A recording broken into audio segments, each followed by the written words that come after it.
Hola, hola chicas y chicos. Bueno, vamos a empezar a hablar sobre restauración. Restauración es una disciplina que pone sobre la mesa todos los conocimientos, el bagaje de conocimientos como ecólogos con los que contamos, con el que contamos, ese bagaje teórico que se adquiere a partir de, digamos, de conocimientos que aportan y en nuestra carrera, en nuestra orientación, ecología, materias como ecología de poblaciones, en materias como ecología de comunidades y ecosistemas y ecología ambiental, son materias duras que brindan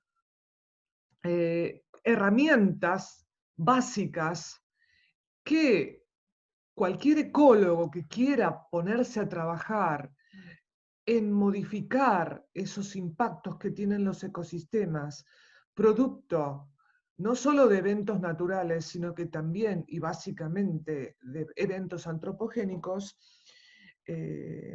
cuentan. Es decir, ponemos en juego todo el bagaje de conocimientos en ecología que tenemos. La restauración es un proceso, básicamente la restauración ecológica, es una actividad intencional que inicia o acelera la recuperación de un ecosistema con respecto a su salud, integridad y sustentabilidad. Esta es una definición que hizo la Society for Ecological Restoration, que la emanó en el 2004 y que es la Sociedad Internacional para la Restauración Ecológica.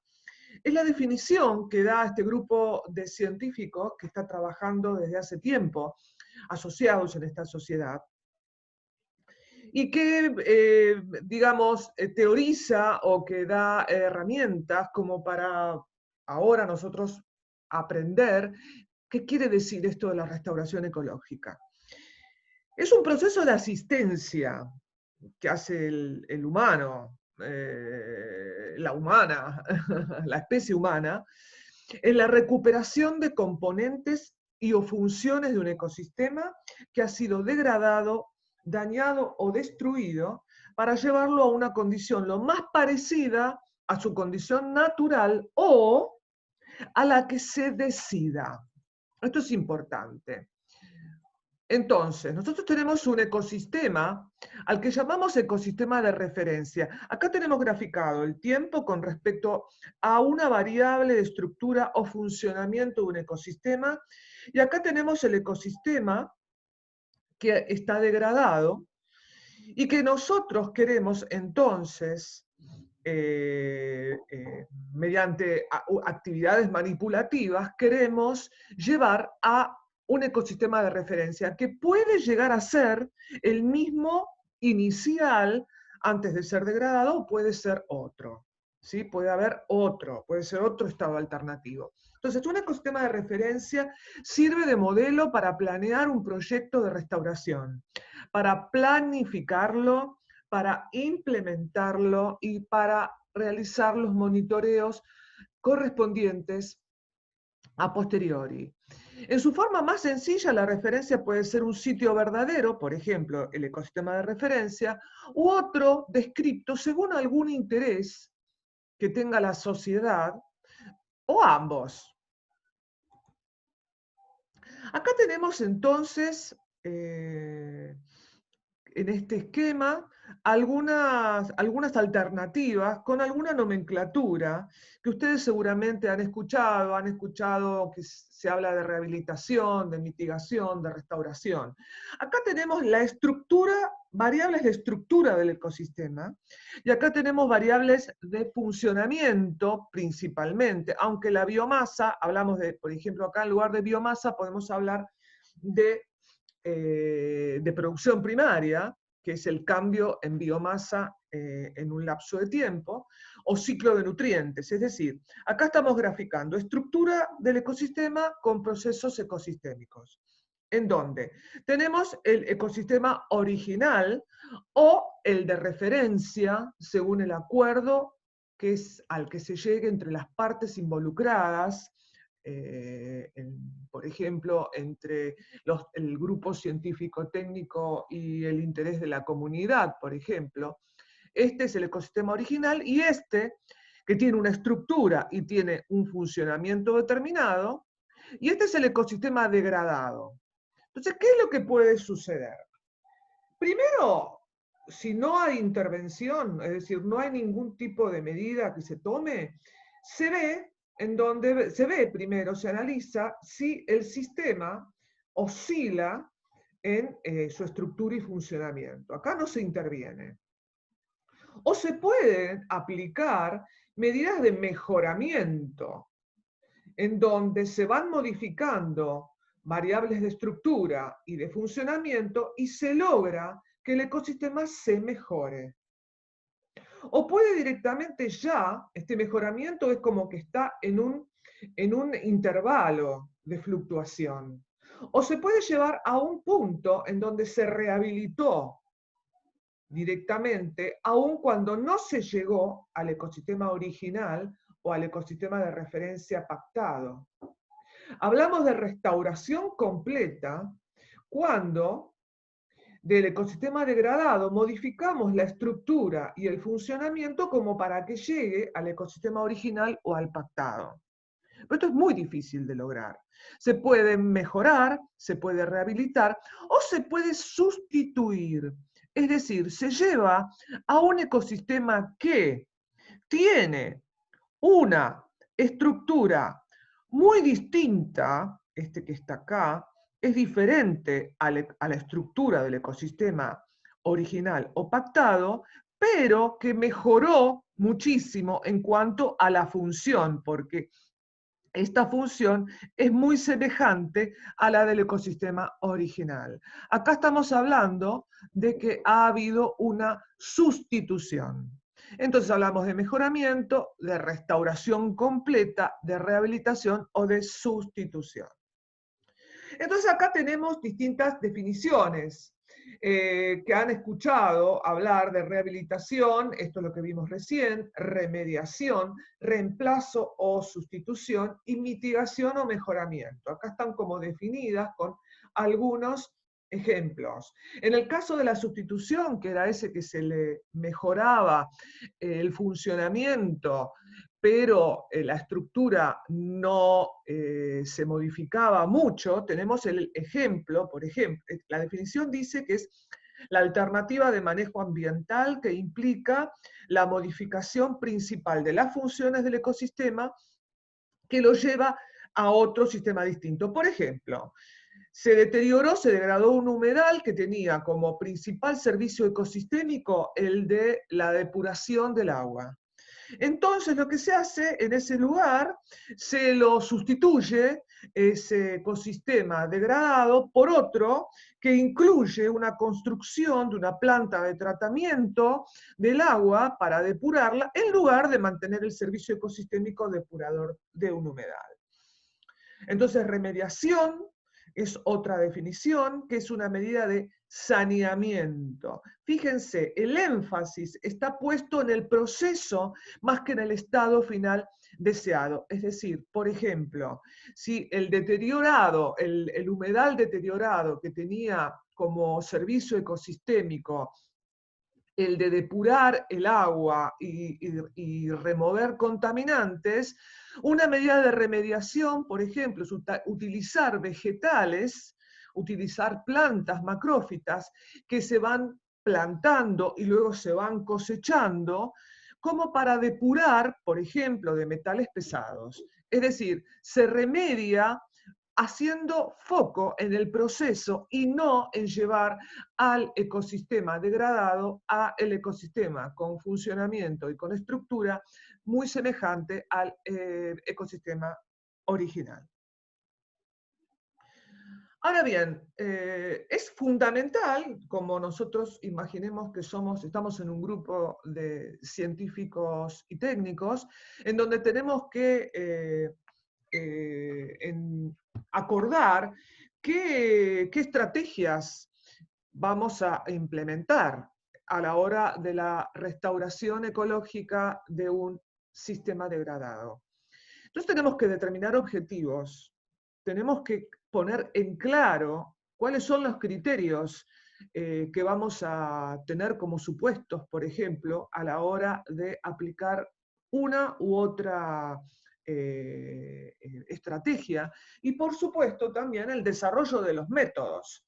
Entonces, las preguntas básicas: ¿qué queremos restaurar? Queremos restaurar el funcionamiento, la estructura, queremos remediar, queremos sanear, porque en la palabra restaurar estamos involucrando todas esas alternativas que vimos recién. Entonces, ¿qué queremos restaurar? Entonces, ¿qué debemos tener en cuenta en la restauración de los ecosistemas?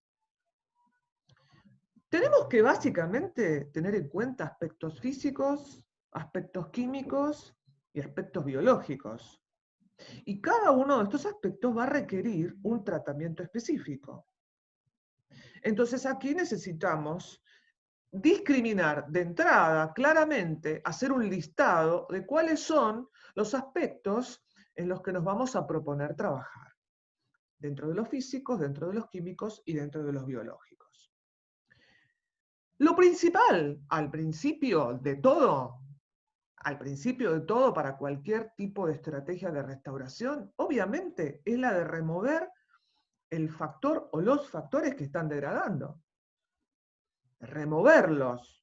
Si, por ejemplo, estamos viendo un sistema que se está deteriorando por contaminación, y si la contaminación es puntual, a partir de la liberación de líquidos de un efluente, entonces es muy claro directamente cortar con la liberación de esos líquidos, es decir, remover el factor que está degradando.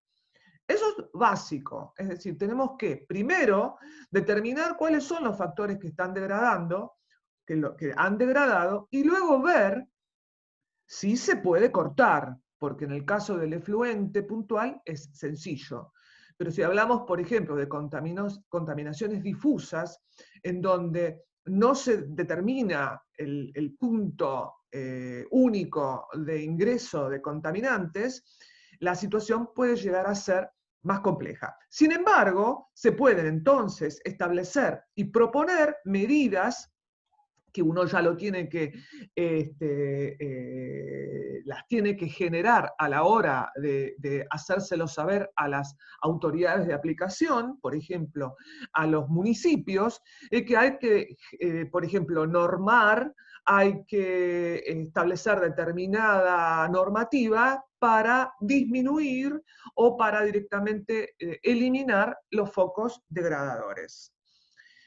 Luego que se remueven los factores o que se logra eso, o al menos se permite detectarlo y proceder con el tema, se analiza el segundo paso fundamental, es analizar si por procesos naturales, sin ningún tipo de intervención, puede ser suficiente esos procesos naturales como para que el sistema, si es un sistema que tiene una buena recuperación, si estamos hablando de sistemas más resilientes, que tienen buena recuperación, a lo mejor solos, sin ningún tipo de intervención, se pueden recuperar. Y luego se procede y se analiza. Y acá algo interesante, ¿no? ¿Cuál es el criterio de éxito?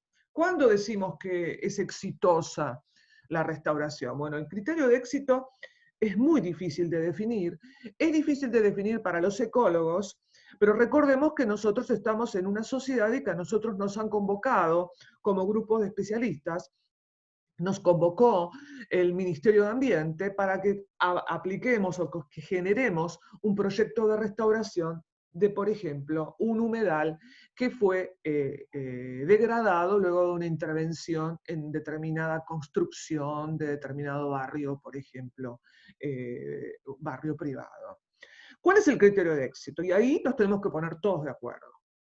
Entonces, la restauración ecológica tiene principios generales que han sido desarrollados para que la aplicación sea amplia y que esta aplicación Ahora vamos a ver los principios. Vayan desde una tundra, un bosque tropical, hasta lagos o tierras agrícolas.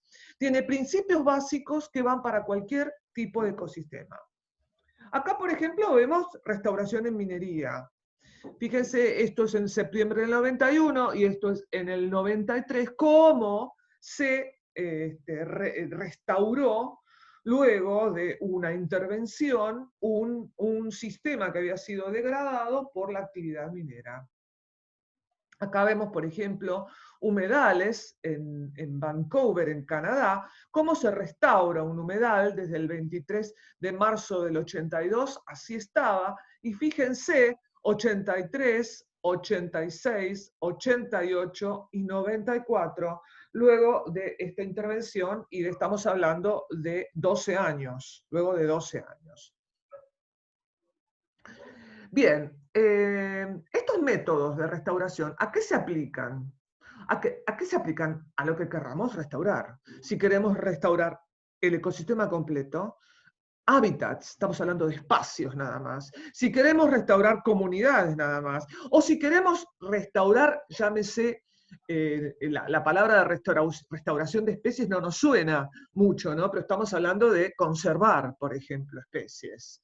En este caso, para especies estaríamos hablando de conservarlos. También podemos hablar solo de la calidad del agua o del suelo, o cualquier otra característica de un área degradada o dañada que se nos, directamente que se acuerde entre las partes involucradas donde vamos a parar en la metodología para la restauración. Entonces, ecosistemas, hábitats, comunidades, especies, o una característica del agua o del suelo, u otras características.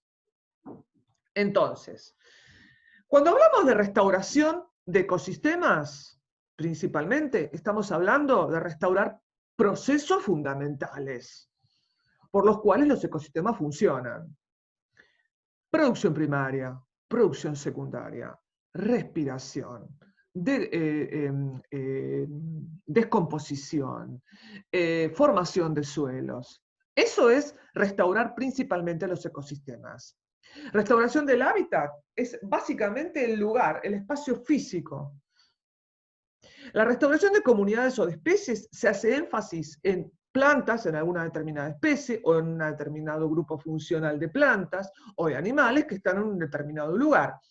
Y restaurar la calidad del agua, ejemplo, como vimos antes, del agua o del suelo, se hace énfasis en los atributos que se perciben de un área o de un componente del ambiente considerado como importante. Por ejemplo, lo que se trata de mejorar, lo que se trata de restaurar, es la capacidad que tiene el agua de degradar, por ejemplo, o sea, el ambiente acuático de degradar materia orgánica. Y una de las variables que se utilizan para determinar ese potencial degradador de materia orgánica, y en este caso, por ejemplo, de contaminantes orgánicos, es la demanda biológica de oxígeno.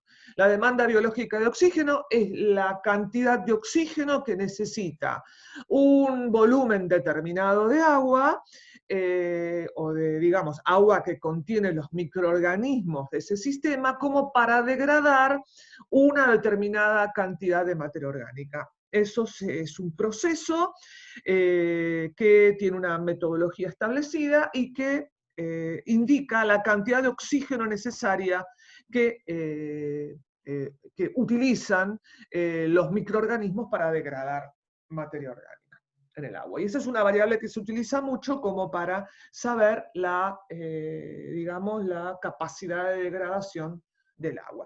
Entonces, ¿cuáles son esos criterios de éxito? Y eso es lo que le decía antes, que es muy difícil. Primero, ¿debería ser basado en la estructura, por ejemplo, presencia o ausencia de especies? ¿O en una función, crecimiento de plantas? Es difícil, no hay una respuesta fácil, porque va a depender de cuál era el valor original del área y por lo tanto, qué es lo que se considera crítico. Esto quiere decir, cuál es el valor en cuanto a servicios ecosistémicos que tenía el área y cuál de esos servicios ecosistémicos se considera crítico a la hora de la restauración. Por otro lado, si el área era rica en vida silvestre, número de especies era el criterio. Si el área era usada, por ejemplo, en agricultura, la cosecha. Entonces, los criterios de éxito son muy variables y va a depender de muchos factores, muchos de los cuales tienen que ver con un interés básicamente de la sociedad.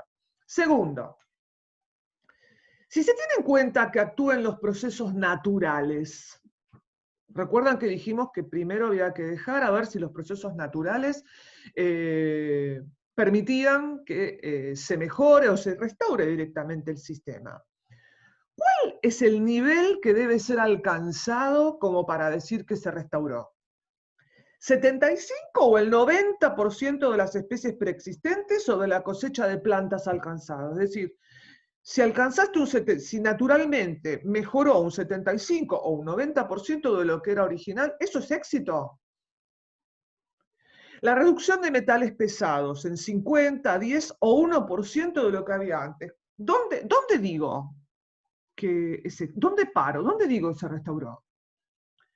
Por ejemplo, para el agua, en el caso del agua, hay niveles guía de la Organización Mundial de la Salud que podrían considerarse. Entonces voy a decir niveles guía de, por ejemplo, de nitratos en el agua, niveles guía de determinados contaminantes en el agua. Entonces vos tomás como referente esos niveles guías y vos decís, bueno, si naturalmente se llega a esos niveles guías, yo ahí digo que se restauró. ¿Sí? Pero no todos los sistemas tenemos niveles guías que nos faciliten el problema. Y otra cosa, ¿qué calidad de agua considero en cuanto a los niveles guías? ¿La del año 1930? ¿La del año 1950? ¿O la del año 1500? ¿Cuál considero? Tercero, una vez que el objetivo fue definido, es decir, yo digo, bueno, voy a considerar que quiero que se alcance los niveles guías del año 1980, por decir algo. El tema del tiempo, ¿para cuándo debería conseguirse ese nivel guía? Porque en función del tiempo que me estoy planteando es el método que aplico. 5 años, más, menos. No hay una respuesta fácil. Y es algo clave en este caso, que va a depender de los costos. Y estamos hablando de costos, y ya lo vimos, estamos inmersos en una sociedad y que básicamente cualquier tipo de intervención que se haga en los sistemas naturales que fueron degradados requiere de fondos, requiere de dinero. Entonces también va a ser importante el tema de los costos. Muy bien. Claramente se tiene que trabajar o pensar en la planificación del proyecto de restauración, en la implementación y en el monitoreo. Una vez que se planifica para implementarlo, la planificación nos está diciendo cómo queremos que se restaure, en función de lo que estuvimos hablando hasta recién. Entonces, en la implementación, estas flechas indican que se trabaja mucho en cada uno de estos estratos. Una vez que se implementa, así es como se restauró. Entonces, pasamos a lo que es el monitoreo, que es controlar continuamente si lo que se restauró se mantiene, no se mantiene, si hay que volver a intervenir. Y en función de este monitoreo, estamos indicando, estamos retroalimentando al proyecto como para chequear si la planificación fue exitosa.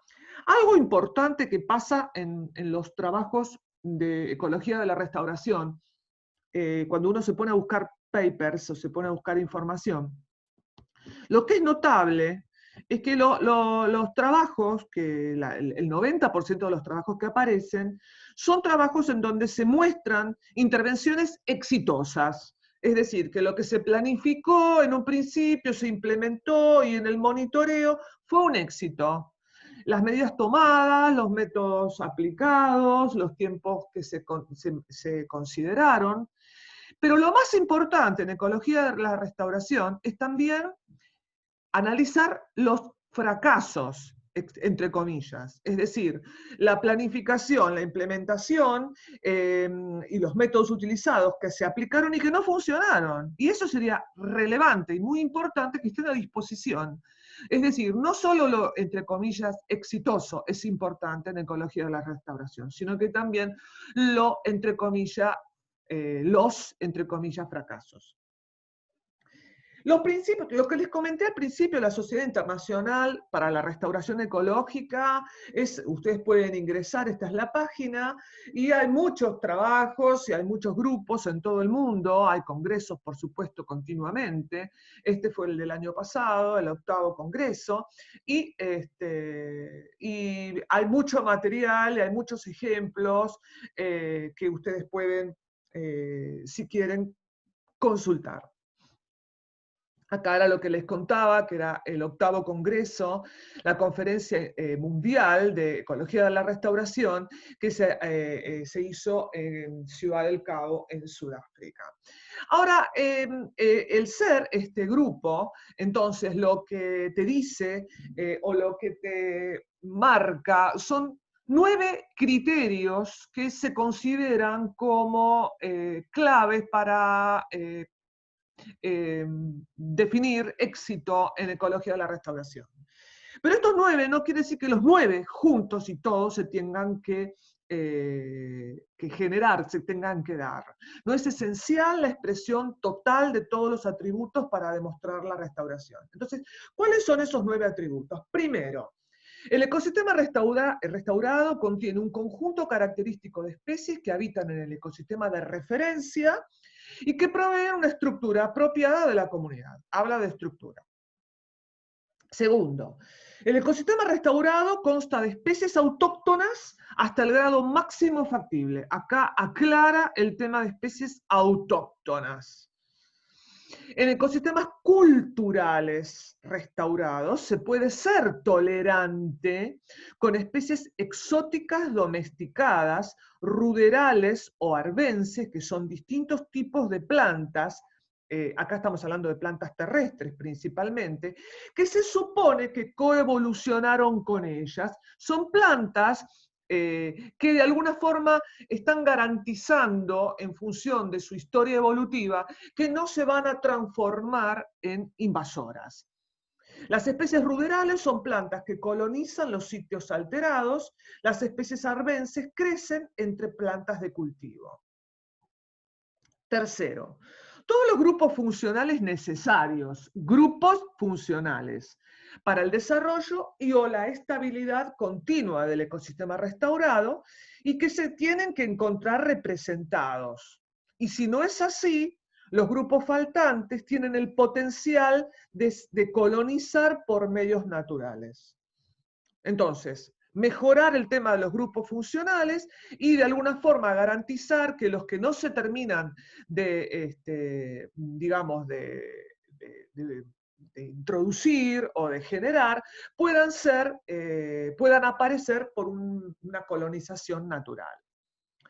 Cuarto, el ambiente físico del ecosistema restaurado, estamos hablando del hábitat, tiene la capacidad de sostener poblaciones reproductivas de las especies necesarias para la continua estabilidad o desarrollo a lo largo de la trayectoria deseada. Entonces, el ambiente físico tiene que tener la capacidad de sostener poblaciones reproductivas.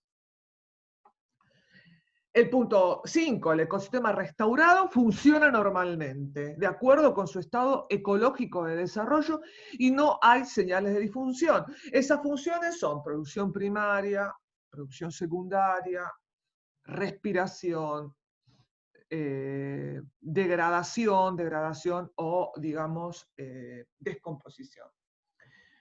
El punto 6, el ecosistema restaurado tiene una integración adecuada con la matriz ecológica del paisaje, es decir, con su entorno, con los cuales interactúa siempre a través de flujos e intercambios bióticos y abióticos, es decir, analizar el ecosistema en el entorno, analizar en función de los demás ecosistemas que están asociados a él. Se han eliminado o reducido las amenazas potenciales. Acá está puesto el número 7, pero esto no quiere decir que es el primero. Primero hay que asegurarse, como vimos antes, de que las amenazas potenciales o reales sean eliminadas o reducidas. El ecosistema restaurado tiene suficiente capacidad de recuperación. Acá le estamos hablando de la resiliencia del sistema. Entonces, ver, y ya estudiamos nosotros cuáles son los factores que hacen que un ecosistema sea más o menos resiliente. Es decir, que le mejore la capacidad de recuperación. Y el 9, el ecosistema restaurado, es autosostenible, al mismo grado que su ecosistema de referencia. Y tiene el potencial de persistir bajo las condiciones ambientales existentes. Su biodiversidad, estructura y funcionamiento pueden cambiar como parte del desarrollo normal del ecosistema y también pueden fluctuar en respuesta a acontecimientos normales, es decir, a cambios naturales, que pueden ser periódicos. Como con cualquier ecosistema, la composición de las especies y otros atributos pueden evolucionar a medida que cambian las condiciones ambientales. ¿Sí? Bien. Entonces, la restauración, acá como, digamos, resumen, es una prueba de fuego de nuestro conocimiento ecológico. Y, por supuesto, digamos, el eslogan. Se necesita gente, se necesitan científicos que digan, sí, se puede hacer algo, en lugar de decir que es imposible. Algo siempre se va a poder hacer. Ahora vamos a hablar sobre algunos aspectos importantes que lo vamos a focalizar en nuestras clases en lo que tiene que ver con ambientes acuáticos. Pero estas mismas bases ecológicas, teóricas, también se aplican a ecosistemas terrestres. Obviamente, en los ecosistemas acuáticos el medio es el agua. En los ecosistemas terrestres el medio es el aire. El fluido es el aire. En el ecosistema acuático el fluido es el agua. Pero las bases teóricas y los conceptos teóricos son los mismos. Acá vamos a hablar de un problema muy conocido que se da en el agua dulce, que es el problema de la eutrofización o de enriquecimiento desmedido por parte de nutrientes de los sistemas acuáticos. Y vamos a hablar de estas características, o las características de la eutrofización, y qué conceptos dentro de la ecología de la restauración se aplican como para mejorar este problema. La eutrofización es el incremento en la condición trófica o de nutrientes de un cuerpo de agua, y puede ser natural o antrópica. Hay incremento de nutrientes, incremento de la biomasa algal, y que lo que lleva a la aparición de floraciones de algas, floraciones algales, y que tienden a ser de floraciones de especies que son tóxicas o potencialmente tóxicas. Los nutrientes, principalmente, es el fósforo y el nitrógeno. ¿Y cómo ingresan? Básicamente por fertilizantes, por detergentes, por la propia erosión, y esto es, por ejemplo, actividad agrícola o actividad urbana. Y el nitrógeno es lo mismo, por contaminación en general, antropogénica, por distintas sustancias que pueden entrar por actividad doméstica o por fertilizantes por actividad agropecuaria. Estas son las principales fuentes de lo que se llama la eutrofización cultural o la antrópica, donde fíjense que existe una erosión o erosión o lavado directamente natural luego de las lluvias de nutrientes y fosfatos en los sistemas naturales. Acá tenemos los feedlots, en donde acá también tenemos nutrientes inorgánicos de campos de cultivo. Acá tenemos de los feedlots, acá tenemos de lo que es por parte de la actividad o de las ciudades, de las calles, materiales de construcción. Acá vemos también lo que tiene que ver directamente con la actividad mucho más fuerte de minería, en donde no solo es cultivo, también de cultivo, sino que de minería, o un deterioro en el uso de la tierra, o un mal uso de la tierra. Acá tenemos compuestos de nitrógeno, de óxidos de nitrógeno por la actividad industrial, que también pueden acceder al ecosistema del lago, que comienza a recargarse de una gran cantidad de nutrientes.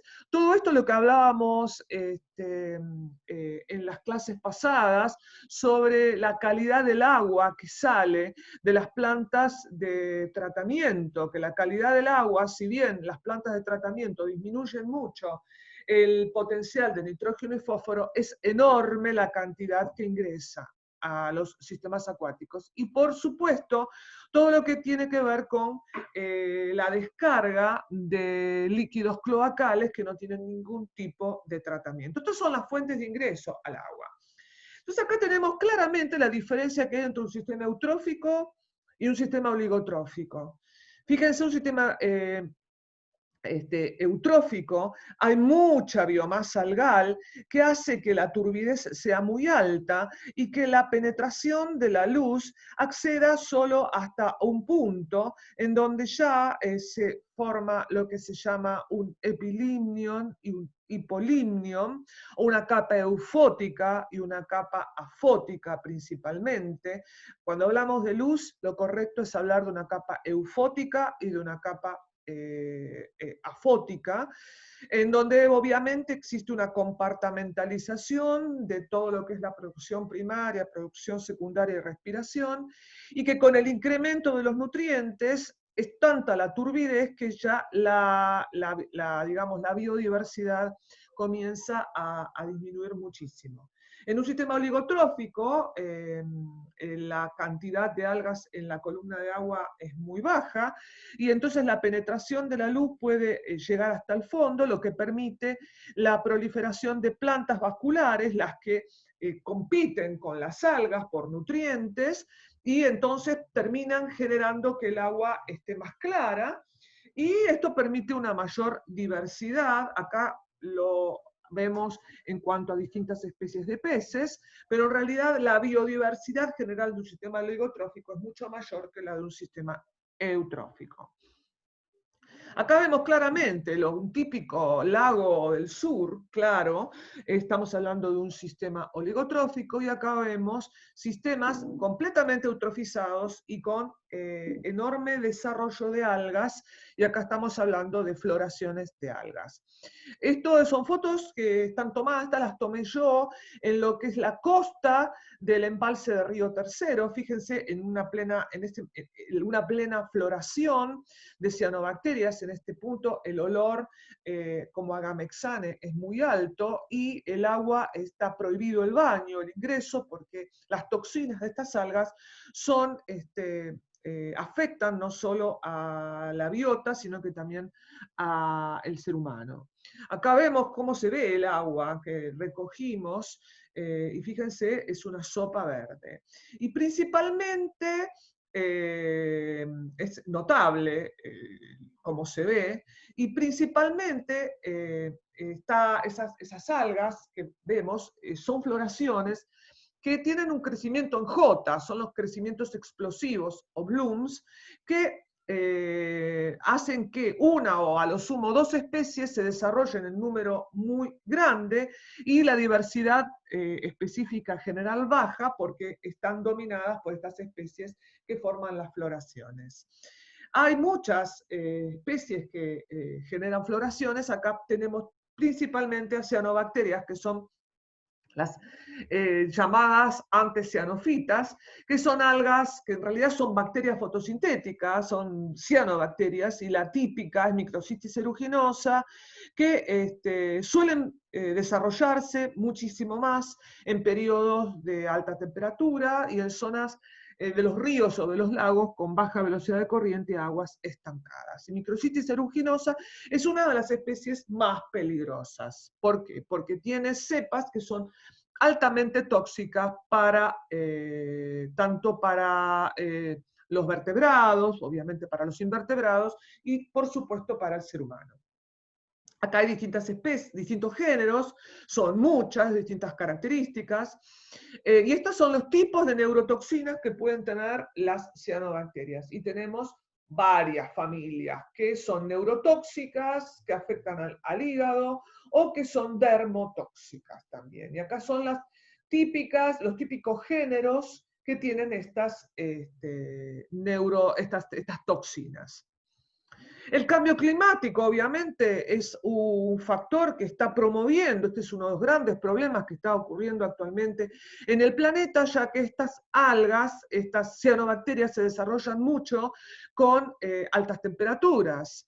Entonces, estas cianobacterias están adaptadas a además altas irradiancias, ya que tienen pigmentos que las hacen resistirlo, suprimen a otras algas que compiten, porque les compiten por sombreado. Además tienen la capacidad de regular la posición en la columna de agua porque tienen vacuolas de gas y van migrando, o sea que tienen una habilidad enorme para desarrollarse, ¿no? Y forman realmente, es un problema realmente en el mundo el aumento de los episodios de floraciones de cianobacterias en los lagos. Y también se lo está viendo en los ríos.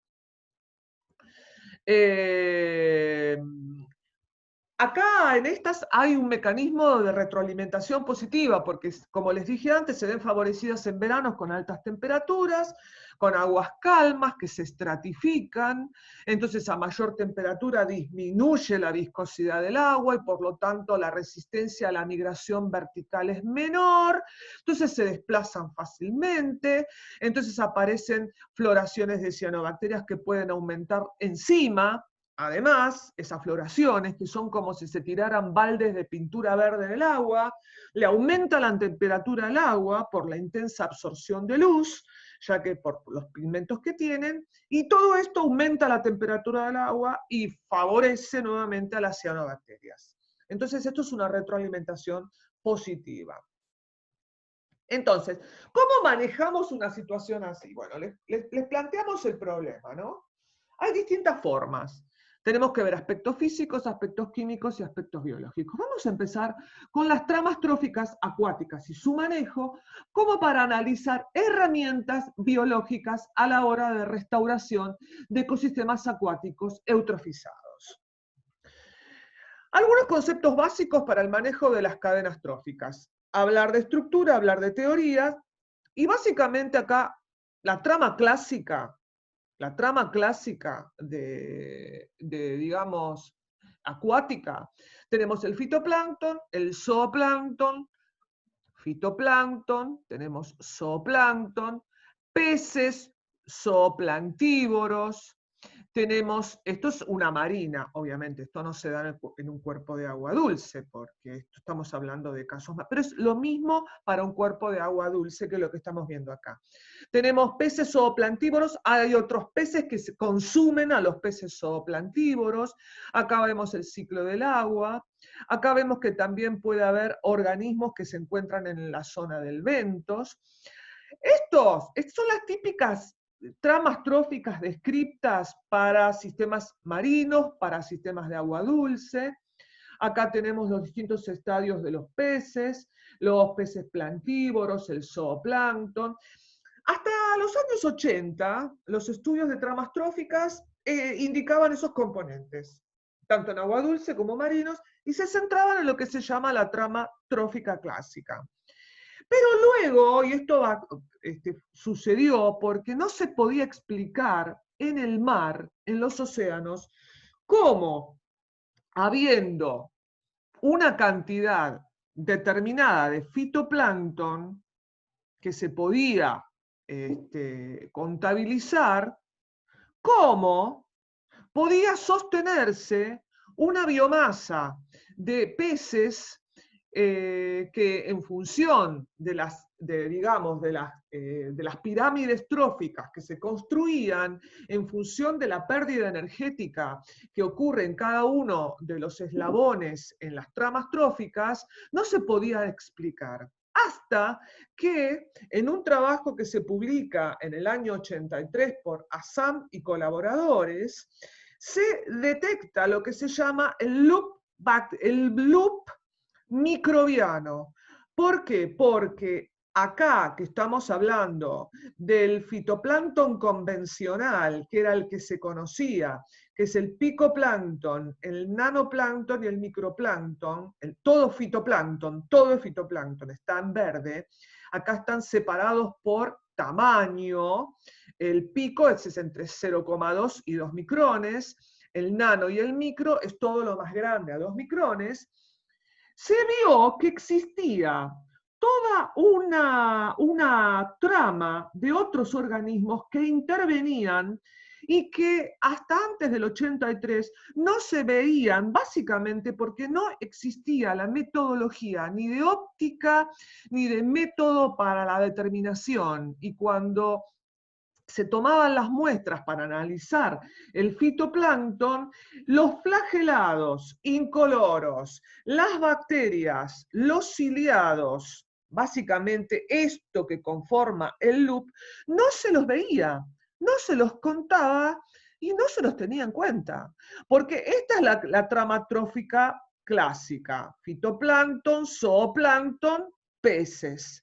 Pero luego comienzan entonces con la aparición de ciertos microscopios y ciertos métodos, se observa que hay bacterias que son consumidas por flagelados, los flagelados son consumidos por ciliados, los flagelados también consumen a picoplancton, los ciliados también consumen a nanoplancton, y esto, que es una masa enorme, terminan generando una cantidad de materia y de energía que permite sostener a la biomasa de vertebrados y de invertebrados mayores. Esto es lo que se llama el loop microbiano. Este loop microbiano, les cuento que también se da en el suelo, no es solamente en el agua. Los loops microbianos también luego se describieron para los ambientes terrestres.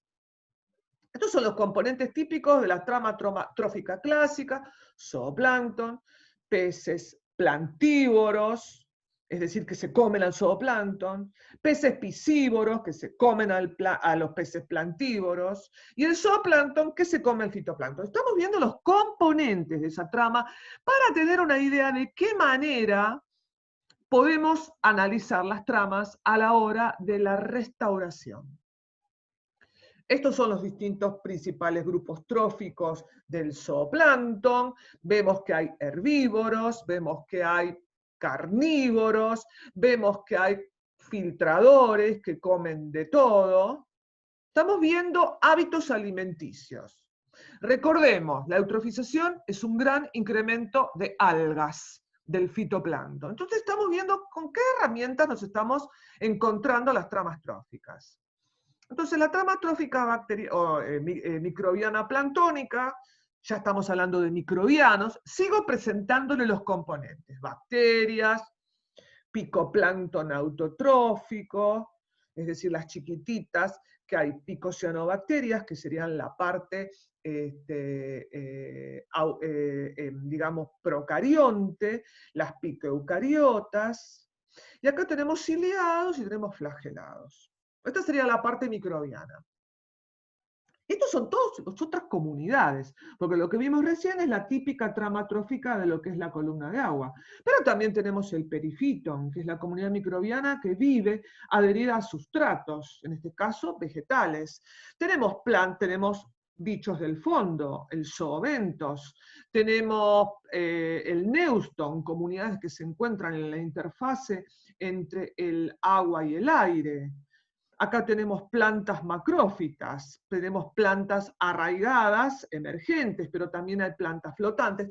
Todo esto es para analizar y conocer y analizar los componentes biológicos, bióticos con los que contamos. Y ahora vamos a hablar de los llamados controles. Nuevamente acá aparece lo que hablábamos el otro día sobre qué es bottom-up y top-down. Acá aparece el concepto ecológico de lo que es el bottom-up y el top-down. Fíjense, el control bottom-up, de arriba, de abajo para arriba, de abajo para arriba, requiere que la biomasa de todos los niveles tróficos estén positivamente correlacionados y dependen de los recursos limitantes del hábitat. Fíjense, más nutrientes disponibles, hay más algas. ¿Hay más algas? Hay más zooplancton. ¿Hay más zooplancton? Hay más peces plantívoros. ¿Hay más peces plantívoros?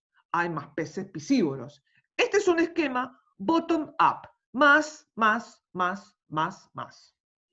En cambio, un sistema top-down predice que los niveles tróficos adyacentes están negativamente correlacionados. Por ejemplo, ¿hay más peces piscívoros? Hay menos peces plantívoros, porque se los comen. ¿Hay menos peces plantívoros? Hay más zooplancton. ¿Hay más zooplancton? Hay menos algas. ¿Hay menos algas? Hay más nutrientes disponibles. Entonces, en función de los componentes que vimos y cómo jugamos con ellos, si analizamos si el sistema tiene un control bottom-up o un control top-down, podemos planificar estrategias de restauración. Y acá tenemos, por ejemplo, y acá viene el modelo de los equilibrios alternativos que nosotros vimos cuando vimos resiliencia, cuando vimos histéresis. Y acá aparece en el trabajo de Sheffer y colaboradores en el año 93 la importancia del modelo de equilibrios alternativos a la hora de la restauración de cuerpos de agua poco profundos. Y esta es la clave. Fíjense, tenemos turbidez. La turbidez puede estar dada en un cuerpo de agua porque hay muchas algas. Las algas del fitoplancton aumentan la turbidez. O puede haber sedimentos inorgánicos suspendidos que pueden provenir del lavado de la cuenca o pueden provenir del fondo, que se resuspenden. Entonces, los sedimentos resuspendidos aumentan la turbidez. La turbidez es la que termina actuando sobre la vegetación de fondo, las plantas grandes, de forma negativa. ¿Por qué? Porque le quita la luz. Entonces, fíjense que la vegetación lo que hace, ¿de qué forma se conecta la vegetación? La vegetación lo que hace es tomar nutrientes del agua, disminuye, esto es un signo menos, disminuye la concentración de nutrientes. Y al haber menos nutrientes, también puede disminuir la concentración de algas. Pero también la vegetación, si toma nutrientes, si la vegetación toma nutrientes, los nutrientes son clave, como dije recién, para el desarrollo de las algas. La vegetación del fondo, por su estructura mecánica, disminuye la generación de olas. Pero si hay poca vegetación, las olas son muchas y las olas favorecen la resuspensión de los sólidos y esto aumenta la turbidez. Por otro lado, la profundidad de la capa, la profundidad del cuerpo de agua, afecta de forma directa a la vegetación, porque tenemos mucha agua, si es muy profundo, la luz del sol le cuesta mucho más llegar al fondo, entonces la vegetación de fondo va a disminuir. En cambio, si la profundidad del agua disminuye, la vegetación del fondo va a aumentar. ¿Qué son las sustancias alelopáticas?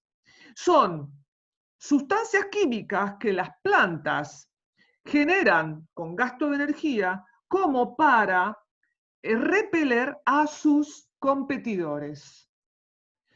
Son sustancias que liberan al agua y que si liberan muchas sustancias alelopáticas, estas sustancias alelopáticas generan disminución de las algas. No toda la vegetación genera sustancias alelopáticas, pero hay algunas que sí. Entonces, las que generan sustancias alelopáticas terminan, además, generando una disminución en las algas. ¿De qué forma la vegetación interviene en la interacción entre peces y zooplancton? La vegetación lo que hace es que disminuye los peces, la relación trófica entre peces y zooplancton, porque el zooplancton tiende a esconderse, a protegerse en la vegetación, y entonces los peces no lo pueden consumir. Un aumento de vegetación tiende a disminuir el consumo de zooplancton por parte de los peces, y más zooplancton, menos algas. Por otro lado, si hay muchos peces, estos peces, y sobre todo los peces de fondo, tienden a, por su propio movimiento, a resuspender los nutrientes, los sólidos. Entonces, esto es un poco el esquema que Sheffer y colaboradores con el que se basan, como para mostrar los equilibrios alternativos de los que ya estuvimos hablando cuando hablamos la parte de histéresis, que ocurre en sistemas poco profundos, cuerpos de agua poco profundos, lénticos. Entonces vemos que hay distintos indicadores de calidad del agua que tienen una relación muy directa con la eutrofización, y que vemos que el aumento con el incremento de nutrientes, que pasábamos por una concentración de nutrientes que permitía equilibrios alternativos, íbamos de un sistema oligotrófico a un sistema eutrófico. Y estos son los indicadores: fósforo total, nitrógeno total, clorofila A, concentración de clorofila A, que es un indicador de la biomasa algal de la columna de agua, y esto, el PVI, es la proporción del volumen de las plantas, del volumen vegetal de las plantas macrófitas. Acá tenemos volúmenes en estos que tenemos muchas más plantas, y en este que tenemos menos de 15% es donde hay menos plantas. Este es el modelo que no me voy a detener porque ya lo vimos, y es el típico digamos, del modelo de estados alternativos múltiples en sistemas poco profundos. Bien, entonces ahora, si el sistema tiene histéresis, ¿cómo hacemos? Como habíamos hablado la vez pasada, ¿cómo hacemos para volver de un estado turbio, altamente eutrofizado, a un estado oligotrófico? Entonces, ¿qué tenemos que hacer? Reducir la carga de nutrientes, sobre todo principalmente de fósforo, que es el más abundante. Pero muchas veces es usual la resistencia al cambio debido a mecanismos biológicos y químicos, que es lo que genera estos sistemas que tienen histéresis. Entonces, hay que encontrar medidas de restauración que traten de empujar al sistema desde un sistema turbio a un sistema claro. Entonces, ¿qué tipos básicos de restauración mediante herramientas biológicas en función de lo que vimos hasta ahora? Analizando los esquemas de top-down y bottom-up. Entonces, top-down dijimos que era de peces piscívoros, menos plantívoros, más zooplancton, menos fitoplancton. O un sistema bottom-up. Si vos ponés, si hay muchos nutrientes, hay mucho fitoplancton, hay mucho zooplancton, hay muchos peces plantívoros, pero llega un punto en donde es tanto el crecimiento del fitoplancton que aparecen floraciones. Entonces, en un primer caso, medidas que disminuyan la disponibilidad de nutrientes, porque lo que tenemos que evitar es el fósforo, son las algas, ¿no? Medidas que disminuyan la disponibilidad de nutrientes, especialmente fósforo, para el fitoplancton, es decir, aumento del control bottom-up. Disminuir nutrientes. O pueden haber medidas que aumenten la capacidad de consumo del zooplancton. Vos querés que haya más zooplancton, para lo cual tenés que disminuir a los peces plantívoros. Entonces vos lo que podés analizar es el control top-down. Ahora bien, hay que tener ojo en cuanto a las introducciones, porque vos podrías decir, bueno, la introducción es típica, introduzco peces piscívoros. Ojo, porque no es sencillo hacer introducciones. Entonces hay que analizar bien el tema como para ver de qué forma se maneja estas tramas tróficas como para controlar la eutrofización.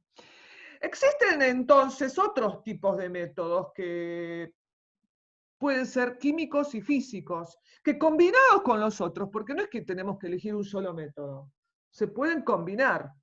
Por ejemplo, inyectar oxígeno en el hipolimnium.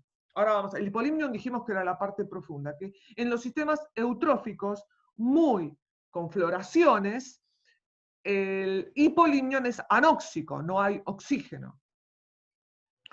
Puede haber dragado, sacar los nutrientes del fondo.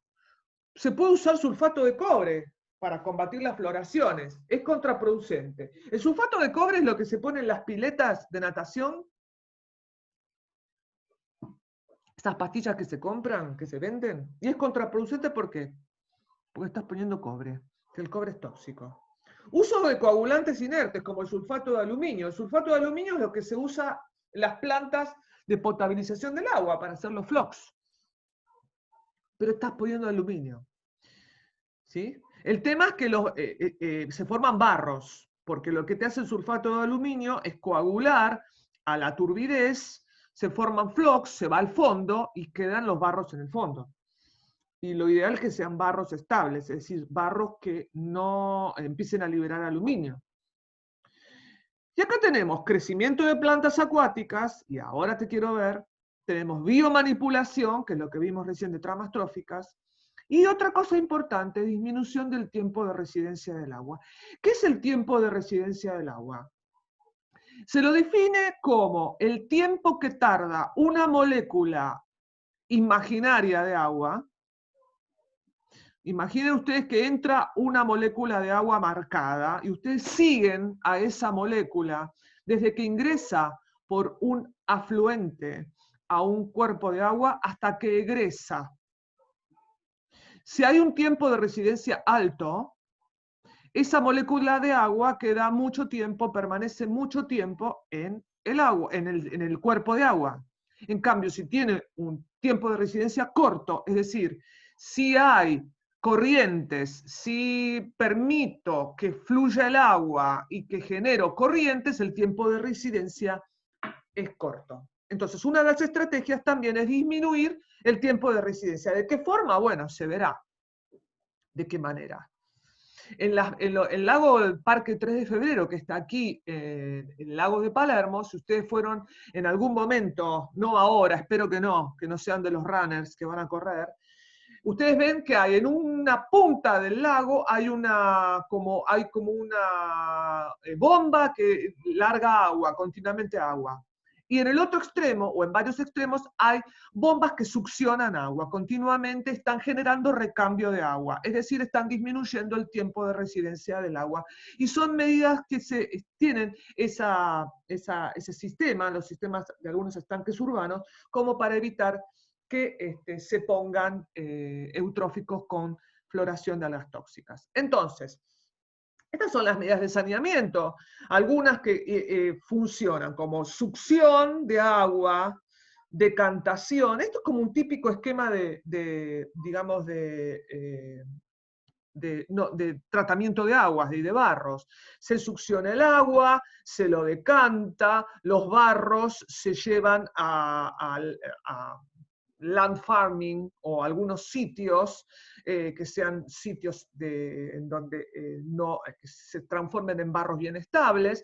Luego este agua va en el caso del 3, se le puede colocar con sulfato de aluminio para que precipite. Acá existe la aereación como para que también haya degradación de materia orgánica, y también acá hay que sacar los barros que se precipitan con el sulfato de aluminio.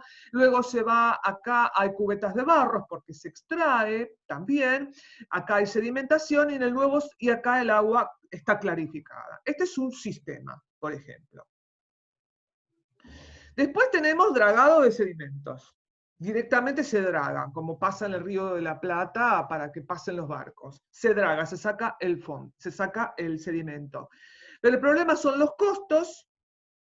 Y el problema también es que al remover los sedimentos, muchas veces se remueve fósforo que pasa a la columna de agua y tiende a problematizar más el problema.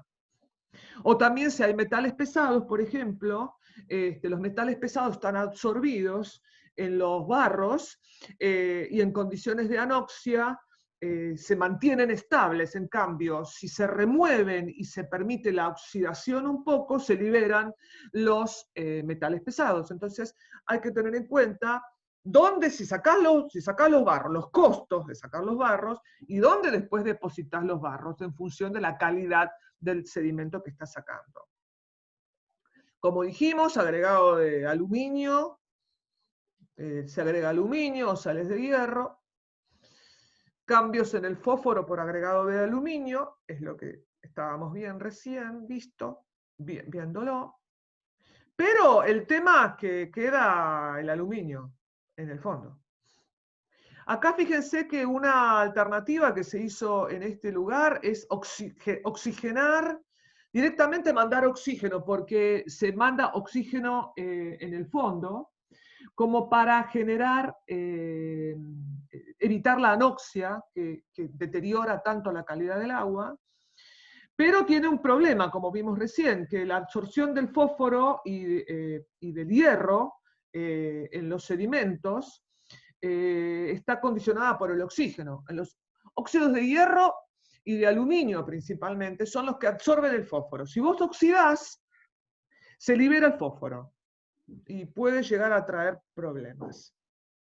Entonces, en este tipo de sistemas, como en cualquier sistema, incluidos los terrestres, a veces existe mucha resistencia, porque los sistemas degradados también tienen su resiliencia. Es un sistema nuevo, que también va a tener resistencia y va a tener una cierta capacidad de recuperarse o no, de cambiar de estado. ¿Y cuáles serían los motivos para que cueste tanto la restauración? Porque tienen a lo mejor los sistemas degradados, tienen mucha resistencia. Y esa resistencia puede ser, por ejemplo, química en este caso, porque, ¿qué pasa? Carga interna. El fósforo acumulado en el sedimento puede mantener concentraciones altas hasta por 10 o 15 años luego de la reducción. Una vez que vos le dejaste de mandar fósforo porque cortaste el ingreso de fósforo, porque cortaste la contaminación, el fósforo del sistema en los sedimentos puede permanecer mucho tiempo. Y por otro lado también hay una resistencia biológica, porque hay un cambio completo. Hay demora en la recuperación de plantas, hay comunidad de peces que está dominada por especies que se comen al zooplancton. Entonces, todo ese cambio químico y biológico hace que sea el éxito, el que nos habíamos propuesto, a veces que tarde. Por ejemplo, fíjense la resistencia química con la carga interna de fósforo. Esto, por ejemplo, hay una entrada baja de fósforo que va a los sedimentos, se retiene aquí, luego aumenta y se sigue aumentando, pero luego se reduce o se elimina y empieza a salir el fósforo que estaba retenido en los sedimentos durante un periodo. Entonces eso hay que tenerlo en cuenta a la hora de cualquier tipo de planificación y analizar los tiempos que puede llegar a tardar el proyecto de restauración. Y bueno, por ejemplo, qué sé yo, acá esto, lo de biomanipulación de las cadenas tróficas, tiene que ver un poco con lo que estuvimos hablando antes. En la eutrofización, un indicador muy importante es la concentración de clorofila del fitoplancton. Entonces, fíjense que acá hay directamente una correlación en que a mayor cantidad de fósforo hay mayor concentración de clorofila A en un cuerpo de agua dulce. Esto está muy estudiado y muy conocido. Y las teorías de la biomanipulación, que es lo que estuvimos hablando recién, ¿no? ¿Cómo podemos manipular? Acá tenemos muchas algas. Este es el problema. Entonces vos lo que haces es, querés aumentar el zooplancton. Entonces, ¿qué haces? Aumentás el zooplancton. Pero resulta que acá vos tenés, por ejemplo, en este caso, tenés muchos peces zooplantívoros, que te están disminuyendo el zooplancton, aumentan las algas. En este caso, vos podés, en este caso, eliminar o reducir a los peces zooplantívoros. ¿Cómo elimino o reduzco? Haciendo campeonatos de pesca o saliendo a pescar directamente. Pescar peces zooplanctívoros, como para que aumente el zooplancton y disminuya esto. Ahora, en el caso también puede ser aumentar o agregar peces piscívoros, que acá hay que tener cualquier tipo de introducción, hay que ser muy cuidadoso y hay que estudiar mucho el tema. Es decir, estos serían los efectos buscados. Baja biomasa de fitoplancton. Entonces, hay muchísimos antecedentes en los últimos años de biomanipulación en lagos. Les voy a dar un par de trabajos para que los vean, de cómo se estructuran las tramas tróficas en función de la introducción o no de peces, qué es lo que sucede con remoción de peces plantívoros, y van a tener varios trabajos para consultar y analizar y ver el éxito de la restauración de esos sistemas. Y este es un trabajo que ustedes van a tener como para que lo vean, en donde hubo un aumento en este trabajo del 2002, en donde la acción que se implementó fue la de disminuir fuertemente la biomasa de los peces plantívoros, que permitió el aumento del zooplancton herbívoro y disminuyó la biomasa del fitoplancton. Entonces, esta teórica la terminamos acá. Acá, esto que figura acá es un trabajo que vamos a hacer en clase, que tiene que ver con ciertas preguntas que van a ir surgiendo sobre cómo podemos hacer como científicos ante un planeta tan impactado por la actividad humana. ¿Qué podemos hacer? Y después vamos a analizar la diferencia que hay entre ecología de la restauración y restauración ecológica. Vamos a ver cómo está vinculada la ecología de la restauración con la biología de la conservación. Y van a trabajar sobre un videíto que después se los voy a pasar, como para que hagan un esquema integrativo y trabajemos en este tema. Bueno, listo por hoy.